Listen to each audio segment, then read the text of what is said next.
Everybody shall praise the Lord. Kaiwasan ang pabago-bagong pag-iisip ayon po sa ating nabasa po mga para maingatan natin ang ating kaligtasan. Yan sabi po rito po mga minama, ang taong may dalawang akala ay walang tiyaga sa lahat ng kanyang mga lakad. Kaya po mga minamahal, kaya kailangan natin iwasan ang pabago-bagong pag-iisip para maingatan po natin ang ating pananampalataya, paglilingkod sa ating pinakamahal na Panginoon Hesus. Kaya may mga mananampalataya, kapag masagana ang buhay, sulong, grabe ang kanyang pagpupursige na paglingkuran ng Diyos. Ngunit kapag dumating ang kahirapan, urong, ayaw na ihakbang ang kanilang paa patungo sa balay na gawain Diyos. Hindi po tayo doon. Amen. Tayong lahat po mga minama ng mga mananampalataya, ano man po ang nagiging katayuan po natin sa buhay, masagana ang ating buhay, minsan nasa kahirapan, tuloy ang paglilingkod sa Diyos. Bakit? Nakasentro ang ating puso at isipan sa gantimpala na ating tatanggapin pagdating po ng takdang araw sa muling pagparito ng ating pinakamahal na Panginoon Hesus. Palakpakan po natin ang ating pinakamahal na Panginoon Hesus. Pangatlo, iwasan mag-idolize sa tao dahil baka may makita kang hindi mo magustuhan, hihina ang pananampalataya mo. May respeto ka, okay lang. Ngunit huwag silang idolin dahil makakasira sa pananampalataya natin sa Diyos. Kaya huwag mag-focus. Kaya po mga huwag mag-focus sa tao, kundi mag-focus sa ating pinakamahal na Panginoon Hesus. Para tayo po ay makapagpatuloy na maglingkod sa ating pinakamahal na Panginoon Hesus. Nasusulat, awit 118 at ang bersikulo po ay 8 hanggang 9. Ito po ang sinasabi sa mga awit, kabanatang 118, 8-9. Lalong mabuti ang mga long sa Panginoon kaysa maglagak ng tiwala sa tao. Lalong mabuti ang mga long sa Panginoon kaysa maglagak ng tiwala sa mga pangulo. Amen. Amen. Everybody shall praise the Lord. Ibig sabihin, mag-focus ka sa Diyos dahil wala siyang kapintasan. Perfecto. Kaya kapag ikaw nag-focus sa ating pinakamahal na Panginoon, lalakas, titibay ang pananampalataya mo sa ating pinakamahal na Panginoon, makapagpatuloy ka na maglingkod. Everybody shall praise the Lord. Pang-apat, iwasan maging mapagmataas. Kaya sabi ng banal na kasulatan, Roma 12:16, huwag ninyong ilagak ang inyong pag-iisip sa mga bagay na kapalaluan, kundi makiayon kayo sa mga bagay na kapakumbabaan, kaya mapal. Panglima, huwag magpaninlang sa magagandang pangako at pananalita. Katulad sa panahon po natin ngayon, sa paghawak po natin ng cellphone, mayroong tumawag sa iyo na magagandang pananalita. Ikaw ay nanalo ng 1 milyon. Ludan mo ang numero ito, matatanggap po ang pera mo. Everybody shall praise the Lord. Nausin po mga minama, kayang ibang mga tao, nalinlang sila sa pag-akala po nila, totoo. Yung pala, gawa ng kaaway. Niludan nila ang numero iyon. Hindi pala totoo. Kaya po mga minama, ano ang gagawin para huwag maninlang, para hindi maninlang, para hindi maisahan ng kaaway? Relax ka lang. Mapagmasid, dapat marunong makiramdam para hindi manghina ang pananampalataya mo sa ating pinakamahal na Panginoon Hesus. Sapagkat nasulat, Efeso Kapitulo 5, ang versikulo 17, huwag maging mga mangmang, kundi unawain ninyo kung ano ang kalooban ng Diyos. Everybody shall praise the Lord. Kaya po mga minamahal, mahalaga na mag-focus tayo sa ating pinakamahal na Panginoon Hesus. Tumutok po tayo sa mga bagay ng mga pagpapalakas sa ating pananampalataya, makapagpapatibay sa ating pananampalataya, na magbibigay sa atin ng kasigasigan, kainitan sa paglilingkod sa ating pinakamahal na Panginoon Hesus, sapagat malapit na ang muling pagparito ng ating pinakamahal na Panginoon. Ayon po sa banal na kasulatan, sa pagtunog ng pakakak, sa huling pagtunog ng trompeta, mangyayari po mga minamahal ang pangako ng Diyos sa atin na tayo kukunin. Amen. Ang sabi po mga minama, at ang lahat ng hirap at luha sa ating mga mata ay papahiran ng ating pinakamamahal na Panginoong Jesus at ang dakilang gantimpala ay ibibigay po sa bawat isa sa atin. Lahat ng mga Kristiyanong sabik na sumalubong sa ating dakilang Diyos, magsabing, praise the Lord! Amen. Sabik po tayong lahat.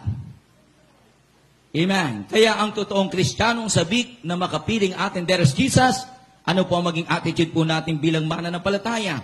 Focus lagi ang ating puso't isipan sa pagtalima, pagsunod sa kalooban ng Diyos. Papaano yung iba? Nakafocus ang kanila pong attention sa mga bagay na pangmaterial, sa mga bagay dito sa mundo. Ngunit tayo po mga minama, alam po natin salita ng Diyos. Focus tayo palagi paano gawin ang kalooban ng ating pinakamamahal na Panginoon para makapiling po natin ang ating pinakamamahal na Panginoon sa kanyang kaharian. Kaya sabi po rito, kaya wag natin bitawan ang kaligtasan na atin natanggap mula sa ating pinakamamahal na Panginoon Jesus. Unawain natin palagi yung halaga ng kaligtasan, maging matalino po tayo. Kapag pinag-uusapan yung kahalaga ng kaligtasan, dapat maging matalino tayo. Gawin ang kalooban ng Diyos ang ibang mga kapatiran, kahit naririnig na po nila yung purong-purong salita ng Diyos, parang wala lang. Ngunit sa mga Kristiyanong totoo, matalino, hindi po nila hinahayaan at ang kanilang sarili na hindi gawin ang kalooban ng ating dakilang Diyos. Everybody shall praise the Lord. Kung nakikita mo sa iyong sarili, parang napapalayo ka na, parang tinatamad ka na magpuri, anong gagawin mo? Sikapin mo maging masipag. Amen! Yung iba, tinatamad magpuri, ayaw na magpuri. Sinunlugi, sila rin at tinatamad magpuri. Kaya lagi po natin sinasabi, huwag po natin katamaran yung pagpupuri, paglilingkod, pagsunod po natin sa kalooban niyo kapag tayo ang nangangailangan ng kaligtasan. Amen? Kung tinatamad ka, hinahayaan mo lang yung sarili, paano mo tatanggapin yung gantimpala mula sa Diyos? Amen?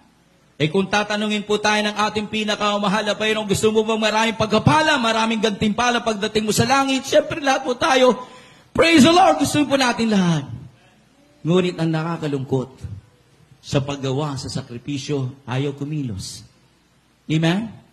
Kaya mga kapatiran po natin, kung kailan sila tumagal sa paglilingkod sa Diyos, bumilang na po sila ng taon, dekada na. Kung kailan sila tumagal, sila pa yung ibang hindi po natin napapansin palagi sa balay na gawain ng Diyos. Samantala yung mga baguhan, taon pa lamang ang lumilipas, lagi silang present sa pagsamba nila sa ating pinakamahal na Panginoon. Kaya sabi ng banal na kasulatan, may mga nauna na nahuli. May mga nahuli na nauna. Ano ibig sabihin niyan? Bagamat matagal ka ng Kristiyano na nakakilala sa ating pinakamahal na Panginoon, paisi-isi ka lang, palamig-lamig ka lang. Sila po yung Kristiyanong nauna na nahuli. Bagamat may mga nahuli, baguhan pa lamang sa pananampalataya, paglilingkod sa Diyos. Ngunit ang kanilang pong pagtalima, pagsunod sa kalooban ng Diyos, laging nakasentro ang kanilang puso't isipan sa ating pinakamahal na Panginoon. Hindi sila naghimbagod gawin ang katwiran at kalooban ng Diyos. Sila po yung nahuli na nauna. Palakpakan po natin ang ating dakilang Diyos na buhay. Everybody shall praise the Lord. Kaya po mga minamahal, huwag natin ipagpalit sa trabaho ang ating kaligtasan natanggap sa ating dakilang Diyos. Kaya kapag puro trabaho na ang Kristiyano, apektado ang kanilang kaligtasan. Malalayo sila sa presensya ng ating pinakamahal na Panginoon. Malalayo sila sa paglilingkod sa ating dakilang Diyos sa buhay. Huwag ipagpalit ang kaligtasan sa pangarap mo. May mga mananampalataya na tupad nga ang pangarap, nawala naman sa paglilingkod sa Diyos. Useless. Everybody shall praise the Lord. Huwag ipagpalit yung kaligtasan sa mga material na bagay. Ainin mo yung libo-libo, limpak-limpak na salapi. Kung mawalay ka naman sa paglilingkod sa Diyos, tibali na. Yan sabi ng banal na kasulatan, Marcos 8:36. Makamtan mo man ang kayamanan ng buong mundo, mapahamak naman yung kaluluwa, wala kang pakpakinabangan. Kaya may kasabihan po tayo, hindi baling piso-piso, basta't na kay Kristo. Aahin mo yung libo-libo, milyong salapi. Kung ang kaluluwa mo, itapon naman sa impyerno, tandaan po natin, ang impyerno na isinasad sa banal na kasulatan, hindi po biro yan. Sapagkat araw at gabi, parurusahan sila sa apoy ng impyerno. magpakailan-kailan pa, walang katapusan. Everybody shall praise the Lord. Kaya unahin natin pahalagahan ang kaligtasan na ibinigay sa atin ng ating pinakamamahal na Panginoon Jesus. Ang sabi po ng awit 144 at ang bersikulo po ay 3, sino tayo para bigyan ng pagkakataong makapaglingkod sa Kanya? Tayo po ay basahan lamang sa harapan ng ating dakilang Diyos sa buhay. Tayo po ay makasalanang tao, ngunit sa kabila na tayo ay makasalanan sa harapan ng ating dakilang Diyos, isa po tayo sa pinilit kinahabagan para maglingkod sa Kanya, para tanggapin ang gantimpala, langit at buhay na walang hanggan. Everybody shall praise the Lord. Kung kaya't, habang may buhay tayo, maglilingkod tayo sa ating pinakamahal na Panginoon. Habang tayo po'y may lakas, sundin po natin ang katwiran at kalooban ng Diyos. Habang tayo ay may pagkakataon, manatili, patuloy po natin gagawin ang katwiran at kalooban ng Diyos hanggang sa muling pagparito ng ating dakilang Diyos sa buhay. Ang kaligtasan natanggap po natin, tandaan po natin, yakapin po natin ito na mahigpit. Itali natin sa ating liig, ikintal natin ito sa ating puso, yung salita ng Diyos po mga minama na ating naririnig, kahit ang sabi ng banal na kasulatan, Kawikaan, Kapitulo 3 at ang bersikulo po ay 3, basahin po natin. Dito po sa mga Kawikaan, Kabanata 3, ang talata po ay 3 na sinasabi, huwag kang pabayaan ng kaawaan at katotohanan. Itali mo sa palibot ng iyong leeg, ikintal mo sa iyong puso. Amen. Everybody shall praise the Lord. Kaya sabi po natin, ang sabi po mga minasa banal na kasulatan, huwag natin pabayaan ang katotohanan na nakilala po natin sa pamagitan ng gawain na ito. Amen. Ito ang katotohanan, kaya tayo dinala sa gawain na ito para lubos po natin mapaglingkuran ng ating pinakamahal na Panginoon.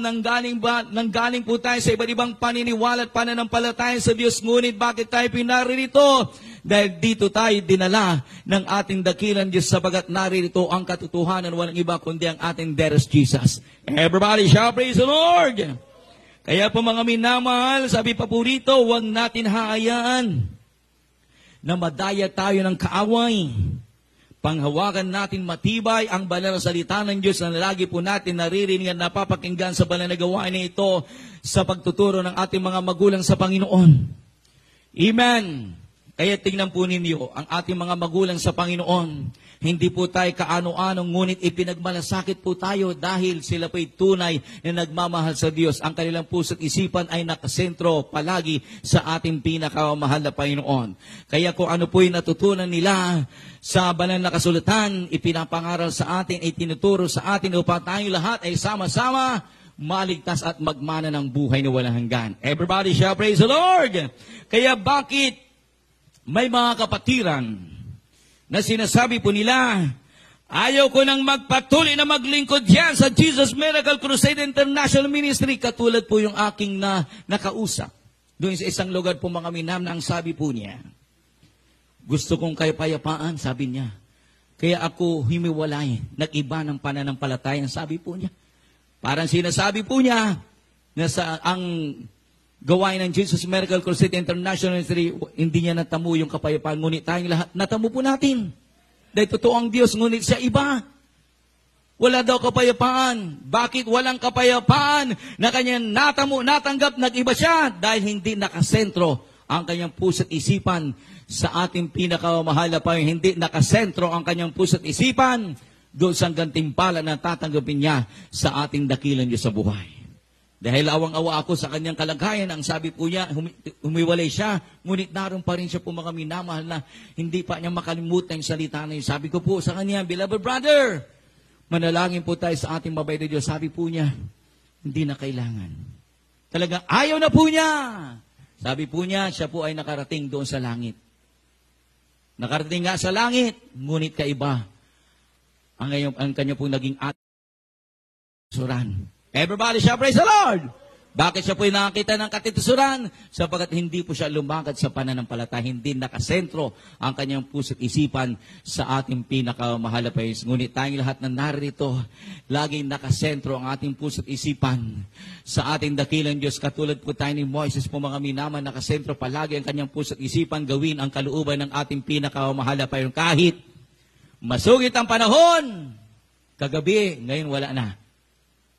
Kaya akala ng ibang kapatiran, tuloy-tuloy ang masungit na panahon. Kaya yung iba, wala. Ngunit tayo, laging present.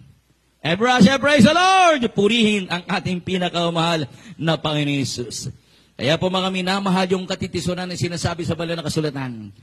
Tandaan po natin na ang katitisuran, hanggat tayo po'y narito sa mundo, makikita po natin yan.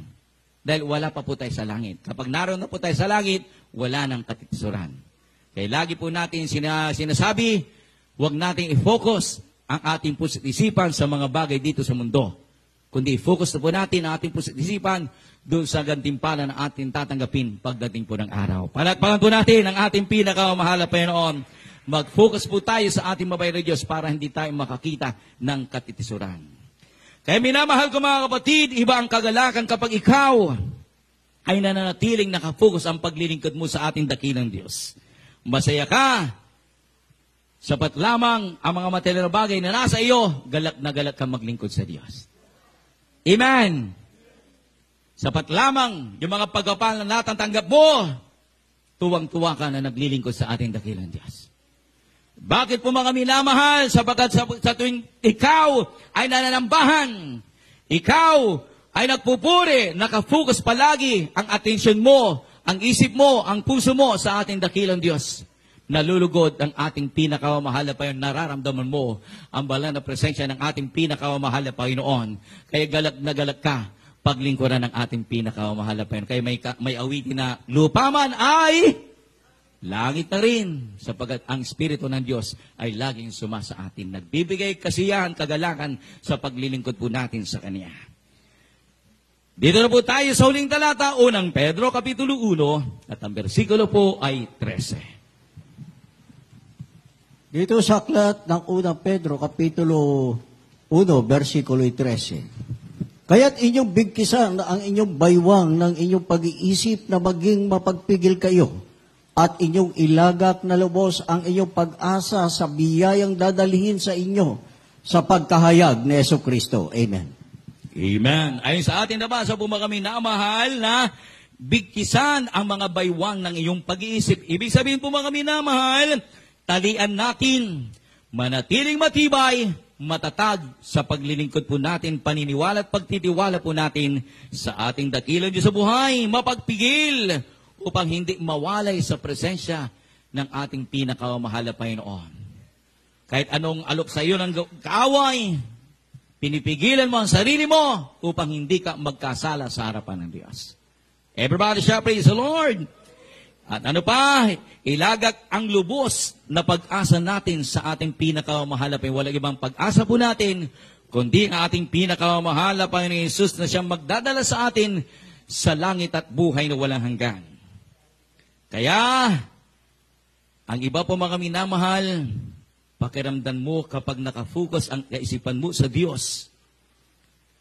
Kapag nakafocus ang puso't isipan mo sa ating dakilang Diyos, inaalam mo yung mga bagay na masisihan ng ating dakilang Diyos. Katulad po ng ama sa anak. Kapag ang anak, napasaya ang kanyang ama, kahit hindi siya humingi, bibigyan siya ng regalo. Everybody shall praise the Lord. Ganun din po ang ating dearest Jesus. Kapag ikaw na mananampalataya, iniisip mo palagi gawin ang kalooban ng Diyos.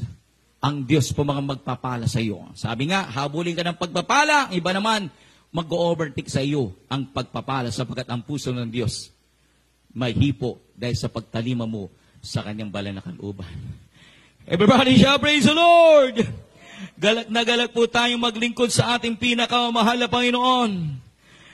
Ang kagalakan na ating naranasan ay hindi kayang ibigay ng mga bagay dito sa mundo. Amen! Hindi katulad po tayo ng ibang mga tao dito sa mundo. kapag marami silang mga ari-arian, marami silang material na bagay, para sa kanila masaya sila. Ngunit ang kanilang kasiyahan dito lang sa mundo.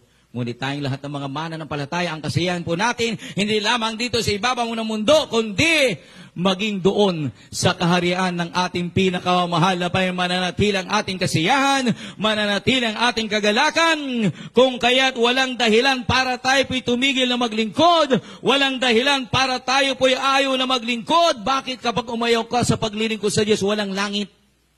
Ngunit kapag ikaw hindi mo inayawan ang paglilingkod sa Diyos, nag-aantay sa iyo ang langit na pangako ng Diyos. Amen. Kaya, huwag natin ipagpalit ang ating kaligtasan sa mga bagay dito sa mundo na nagsisikupas, kundi gayahin natin si Prophet Moises o gayahin po natin ang mga naunang mananampalataya na nagsitanggap ng mga pangako ng ating pinakamahal na Panginoon Jesus, na nakapukos, nakasentro ang kanilang puso at isipan at nagmana ng langit at buhay na walang hanggan. Palakpakan po natin ang ating pinakamahal na Panginoon Jesus. Everybody shall praise the Lord. Tayo pong lahat ay tumayo.